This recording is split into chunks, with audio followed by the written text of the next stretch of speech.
자, 연력학 법칙입니다. 연력학 제0법칙, 열평형의 법칙이다. 이렇게 되어 있죠. 그래서 연력학 법칙은 0부터 0, 1, 2, 3, 총 4가지가 있습니다.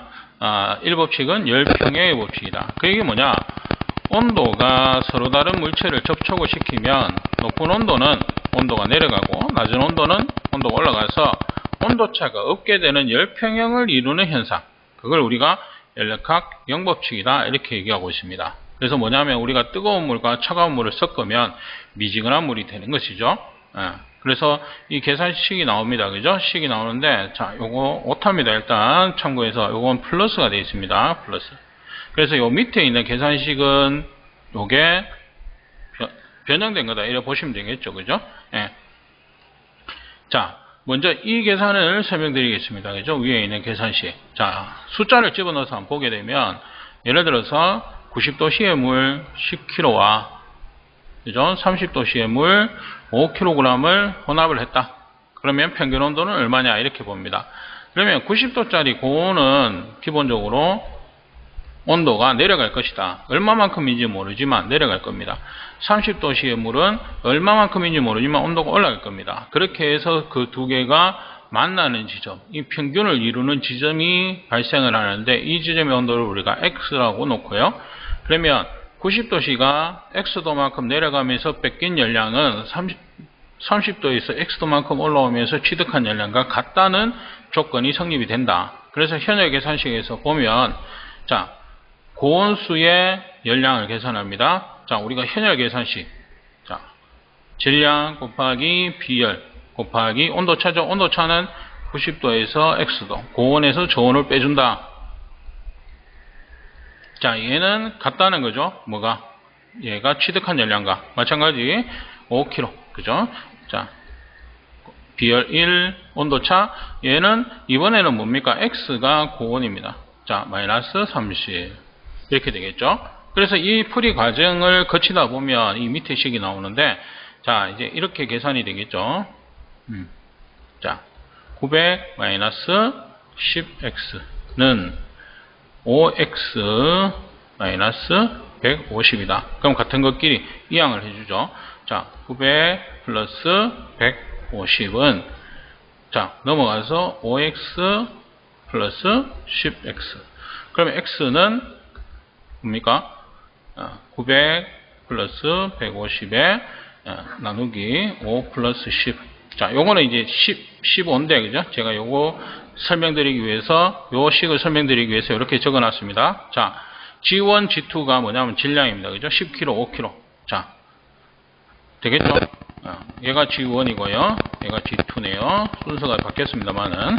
자, 그 다음에 G1 곱하기 T1입니다. G1이 10kg, T1은 90도. 이렇게 되죠? 곱하면은 900이 나오죠? 플러스 G2, T2. 자, G2는 5고요. T2는 30, 150이죠. 그죠? 그래서 요 식을 그냥 요 식만 적용해서 바로 대입해서 계산하셔도 무방하고, 그게 아니면 현역 계산식, 이게 잘 기억이 안 나신다 이러면은 현역 계산식으로 계산을 해 주셔도 관계는 없겠다. 그래서 연력학 제0법칙이 되겠습니다. 자, 연력학 제1법칙. 에너지 보존의 법칙이다. 이렇게 되어 있습니다. 기계적 일은 열로 변할 수 있고 반대로 열은 기계적 일로 변할 수 있다. 그러니까 일이 열로 변환이 가능하고 또 열도 일로 변환이 가능하다. 그래서 우리가 앞에서 보면 일의 일당량, 열의 일당량 그 부분에서 나오는 그 내용이죠. 그래서 100% 전환이 가능하다. 그래서 우리는 계산을 통해서 일을 열로 바꿔줄 수 있고 열을 일로 바꿀 수 있다. 그 얘기 뭐냐면 열의 일당량 420. 자, 요거 427입니다. 자, 오타가 생기는 부분은 이렇게 좀 말씀을 드립니다. 초판이다 보니까 좀 오타가 있는데 양해를 좀 해주시기 바랍니다. 그 다음에 일의 일당량 427분의 1이 되겠습니다. 자, 요거는 뭐 그대로 외워주시면 되겠고 아까 말씀드린 그 내용으로 보시면 되겠습니다. 자, 그 다음에 엔탈피라는 걸 한번 보죠. 자, 엔탈피라는 것은 유체가 가진 열 에너지와 일 에너지를 합한 연력학적 총 에너지를 엔탈피라고 한다. 유체 1kg이 가진 엔탈피는 비엔탈피이다. 이렇게 됩니다. 그래서 엔탈피는 내부 에너지와 외부 에너지를 이런 식으로 보시면 됩니다. 그래서 엔탈피라는 것은 자, 지금 가지고 있는 총 에너지의 합입니다. 그죠? 그러니까 현재 시점에서 에너지를 얘기를 하고 있다. 이렇게 됩니다. 그게 외부에서 자기가 가져온 것이든 또는 원래 가지고 있던 것이든, 그죠? 공급받은 것이든 가지고 있던 것이든 관계없다는 거죠. 예. 자, 우리가 이런 것들은 얘기를 할 때 뭐냐 하면 효율이라든지 이런 거 계산할 때 보면 우리가 앞에서도 보면 온도차 이런 것들을 많이 해줍니다. 그거는 뭐냐 하면 밖에서 가지고 온 것은 빼주는 거죠. 밖에서 가지고 온 것은. 왜냐하면 이 기계장치에서 그 온도가 올라간 것이 아니기 때문에. 자, 근데 엔탈피라는 그 개념은 뭐냐면 외부에서 가져왔든 내부에서 가져왔든 그게 중요한 게 아니다는 거죠. 지금 네가 가지고 있는 엔탈피가 얼마냐 이렇게 물어보는 열량의 에너지가 얼마냐 그걸 물어본 겁니다. 그래서 예를 들어서 자 50도짜리 물을 공급받아서 내가 80도만큼 올렸어요. 그러면 80도 상황에서 네가 가지고 있는 엔탈피는 지금 얼마냐 이러면은 뭐예요? 80이라는 겁니다. 원래 50을 가져왔고 여기서 30을 공급받아서 80이 됐지만 가지고 온 거 공급받은 거 이게 중요한 게 아니라는 거죠. 지금 시점에서 네가 얼마를 가지고 있느냐 이걸 물어보는 겁니다. 그래서 그때에 우리가 열량, 총 에너지라는 개념으로 얘기하는 것이 엔탈피가 되겠습니다. 용어 이거 엔탈피는 용어가 참 많이 자주 쓰이는 용어니까요. 자꾸 쓰시다 보면 될 겁니다. 자, 연력학 2법칙, 에너지 흐름의 법칙, 실제적 법칙 이렇게 되는데 이거는 아주 간단하게 얘기하면 연력학 1법칙. 자, 1법칙은 아까 뭐예요? 일은 열로, 열은 일로 100% 바뀐다는 의미입니다. 그죠? 100% 바뀐다는 의미인데 연력학 2법칙은 아니다. 이건 거짓말이다. 이렇게 얘기하는 겁니다. 그거는 뭐냐? 열이라는 것은 손실이라는 게 생긴다는 거예요. 자연의 법칙. 자연의 법칙은 우리가 항상 열이든 뭐 전기든 그 압력이든 뭡니까? 항상 높은 데서 낮은 데로 흐른다는 거죠. 그래서 열도 마찬가지인데 열은 저온체로 흐르기 때문에 손실이라는 게 생긴다. 그래서 100%의 열혈 기간은 존재하지 않는다. 이렇게 얘기하는 거죠. 그래서 실제적 법칙이다. 이렇게 얘기를 하고 있습니다. 그래서 연력학 2법칙은 100%의 열혈 기간은 없다. 이 내용을 얘기하고 있는 겁니다. 실제 계산에서는 0법칙과 1법칙이 많이 쓰이니까 일단 그것만 보시고요. 그 다음에 어떤 에너지의 방향성, 흐름이기 때문에 요걸 이제 문제가 나왔을 때 이제 뭐 어떤 방향, 그죠? 방향성을 어떤 설명을 하는 부분에서는 2법칙이다. 이렇게 보시면 될 것 같습니다.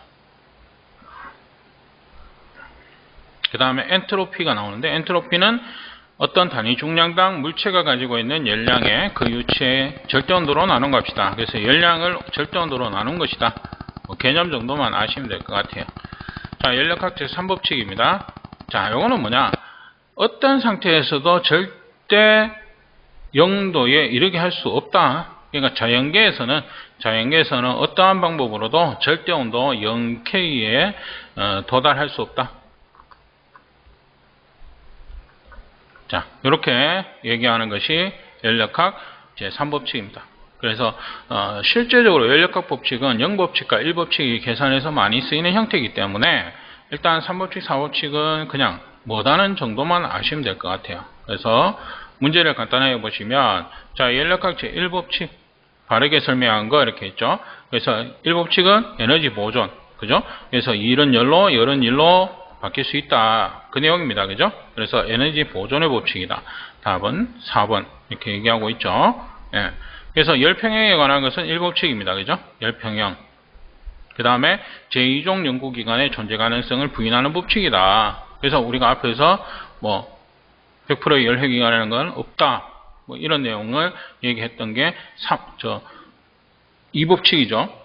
요게 1법칙이 아니고 요게 0법칙입니다. 그죠? 0법칙. 죄송합니다. 요게 0법칙에 관한 설명이죠. 1평형은 1법칙은 에너지 보존이고요. 이거는 2법칙이고, 그죠? 예.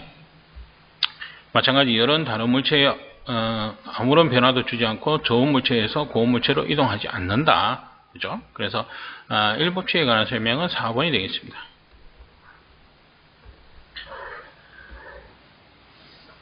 자, 그 다음에 가장 기체 동력 사이클 중에서 가장 이상적인 이론 사이클로서 연력학 제2법칙과 엔트로피의 기초가 되는 사이클은 이렇게 나오는데, 자, 이거는 카르노 사이클입니다. 카르노 사이클. 예.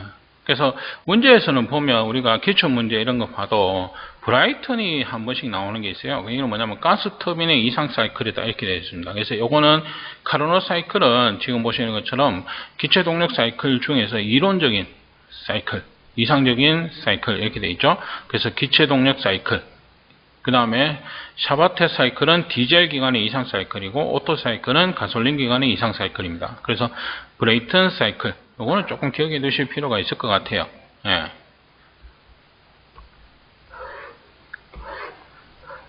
자, 일단 여기까지 하고 이번 강의는 마치도록